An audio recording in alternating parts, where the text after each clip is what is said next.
Welcome to Blind Abilities. I'm Jeff Thompson.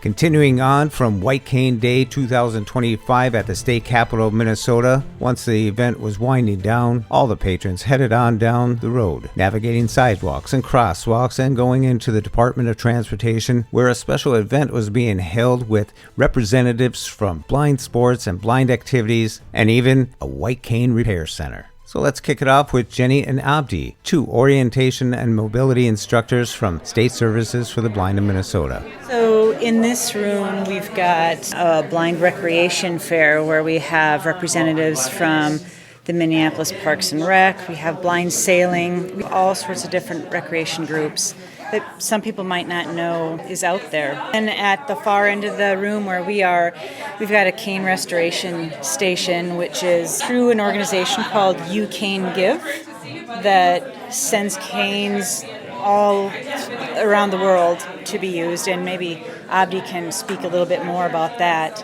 Yeah. Actually, I went to Cape Town, South Africa because of You Can Give, and essentially what they're doing is they're going around the world giving people canes, teaching them how to restore the cane, and essentially delivering hope in places of the world that not too many people have.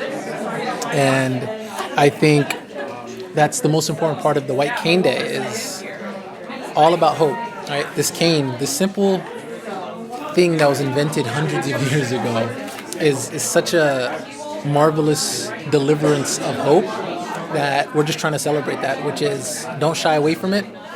Use your independence, use your confidence, and get out there and start walking around. So all these people coming together today to celebrate the White Cane and to celebrate hope.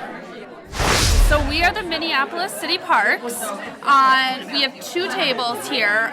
On this table, we have some flyers that talk about the accessibility of different parks. So there's a giant QR code on the bottom that when you scan it, it will bring up our website and the accessibility of different parks, so you can know before you go and know if the accessibility meets your needs. And then on our table to your right, we have 3 different sheets with the key to our tactile map in both Braille and large print. And then we made a tactile map of the entire park system, and on that map, it shows our recreation and programming centers, regional parks, neighborhood parks, our universal design playgrounds, lakes, community gardens, the Mississippi River, and Minnehaha Creek. Hi, I'm Katie Boyd with Twin Cities Blind Sailing and U.S. Blind Sailing Association.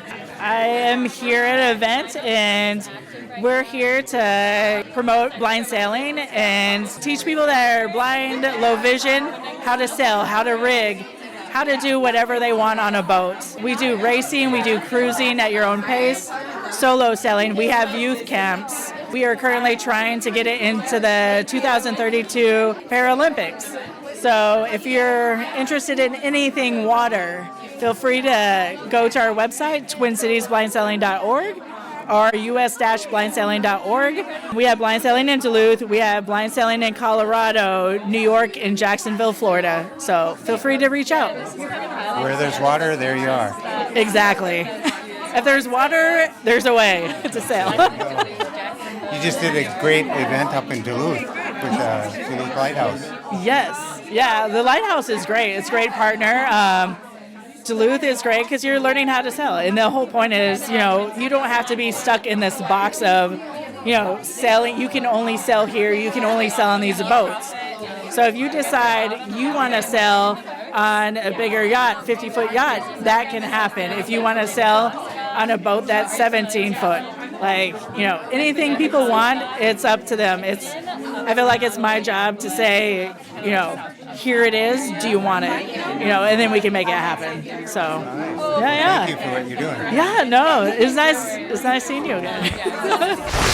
My name is Jackson, and I play for the Minnesota Wild Blind hockey team. And I am a forward for the team, and I am number 17, and I have been to anywhere in the country from different tournaments, from St. Louis to Toronto, Canada, to next month Boston, and it's just a really great opportunity for visually impaired blind community to reach out and play different visually impaired sports.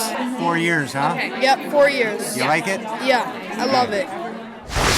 So blind hockey is a great sport that blind, visually impaired can play. The visual acuity is 10% or less vision, all different levels. The goalies are fully blind or blindfolded, and the other players are just all different levels of vision, but it's really great. All different ages, youngest of 5 years old, all the way. We have a 91-year-old player this year, so it's phenomenal. We play out of the Blaine Super Rink, but yeah, the only difference really is that the puck itself is large in size. It's metal and has metal ball bearings that move across the ice so that you can hear it. So yeah, you really don't need any vision to play this game. And yeah, we teach you how to skate, and I just think it's a really, again, remarkable opportunity for others that if they want to feel like they're on a team or want to play a sport even though they thought they couldn't, this really provides that and bridges that gap. So, we're super happy to be a part of it. Jackson here has been on the team for 4 seasons. We've gone to Canada. Last year we went to Toronto to play the Canada blind hockey team, and that was really incredible. And then every year we play the Blind Hockey Classic. This year it's in November, and it's in Boston. So we're super excited for that. And yeah, we just get to go all over the Midwest and play different teams and play people from all over. And so it's been a really great opportunity, and especially to provide that support and camaraderie for Jackson here, but as a parent as well, to provide the support of others who are going through things similar to us, even though it's not directly the same condition or the same story. I think that we really just get to connect on the same level of being a parent of a blind child and how to navigate the world a little bit differently. So yeah, we love it. What about beginners? How do they get equipped with equipment if they just want to give it a shot and try it out? Yeah, so we do a try blind hockey event, usually the beginning of the season. So we'll probably have one here within the next month or so. But yeah, we provide the pads, the jerseys, the socks, all the good stuff. Usually players have to provide the skates. But yeah, so we teach you how to skate, and we provide most of the equipment. It is donated to us by the Minnesota Wild team.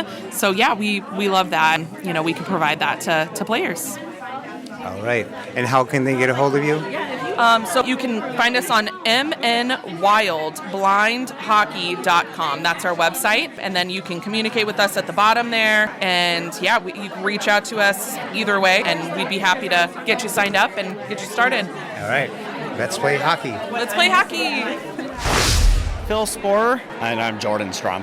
We came out here to try and meet some additional blind and low vision people and maybe spark up interest for our blind audio dart league, and also maybe blind bowling as well. Just get the word out there that we exist. You do exist. You're right here. We got you on tape now. That's great. Tell me about the Blind Dart League. The league itself has been around since about the mid-1980s. It's going on around 40 years now. It's a talking dartboard, no different than a regular dartboard, with a raised toe line for adapted positioning. For even playing field, everybody, sighted or not, is blindfolded. And there are sighted people around to give a direction of where you miss your dart if you don't hit the board. And what about the bowling? Bowling, not much different or adaptation than regular bowling, other than there is a rail set up along the approach as a guide, both for right-handed bowlers and left-handed bowlers if need be, which there aren't many left-handed bowlers out there. No bumpers, so you can get gutters, which is common. Yeah. But it's still enjoyable. That's good. And then there are pin callers. When you hit your pins, somebody sighted will call out and let you know what pins you still have left. 7-10. Yep. Another strike. How can they get a hold of anybody for this? For darts, Twin Cities BlindAudioDartLeague.org. And blind bowling, they don't have a website, but if you go to Memory Lanes on a Saturday morning, you can get more information about blind bowling.